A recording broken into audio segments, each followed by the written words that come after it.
తెలంగాణలో 4 రోజులు కుండపోత వర్షాలు కురుస్తాయని హైదరాబాద్ వాతావరణ కేంద్రం అధికారులు వెల్లడించారు.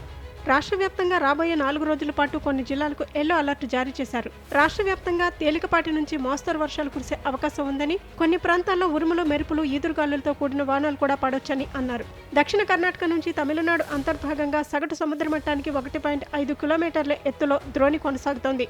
తమిళనాడు తీరం వెంబడి నైరుతి బంగాళాఖాతంలో సగటు సముద్ర మట్టానికి 3.1 కిలోమీటర్ల ఎత్తులో ఉపరితల ఆవర్తనం విస్తరించి ఉందని, దాని ప్రభావంతో తెలంగాణ వ్యాప్తంగా ఆదివారం వర్షాలు కురుస్తాయని చెప్పారు.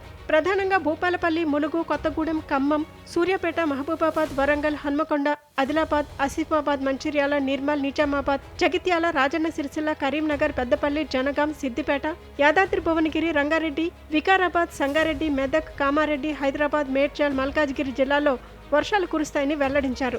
సోమ, మంగళవారాల్లో కొన్ని జిల్లాల్లో అక్కడక్కడ వానలు పడే అవకాశాలున్నాయన్నారు. ఈ మేరకు ఆదిలాబాద్, ఆసిఫాబాద్, పెద్దపల్లి, ములుగు, మహబూబాబాద్, వరంగల్, హన్మకొండ, భూపాలపల్లి, కొత్తగూడెం, ఖమ్మం, సూర్యాపేట జిల్లాలకు వర్షం హెచ్చరికలు జారీ చేశారు. బుధవారం నిజామాబాద్, రాజన్న సిరిసిల్ల, సిద్దిపేట, రంగారెడ్డి, కామారెడ్డి, ఆదిలాబాద్, ఆసిఫాబాద్, మంచిర్యాల, నిర్మల్ జిల్లాల్లో వర్షాలు కురుస్తాయని చెప్పారు. వాతావరణ శాఖ సూచనల మేరకు ప్రజలు అప్రమత్తంగా ఉండాలని, ముఖ్యంగా వర్షాలు పడే ప్రాంతాల ప్రజలు అవసరమైన జాగ్రత్తలు తీసుకోవాలని సూచించారు. వర్షం కురిసే సమయంలో అత్యవసరమైతే తప్ప ఇళ్ల నుంచి ఎవరూ బయటకు రావద్దని హెచ్చరించారు. లోతట్టు ప్రాంతాల ప్రజలు జాగ్రత్తగా ఉండాలని సూచించారు. హైదరాబాద్ నగరంలోనూ వర్షం కురిసే అవకాశం ఉన్నందున అప్రమత్తంగా ఉండాలన్నారు.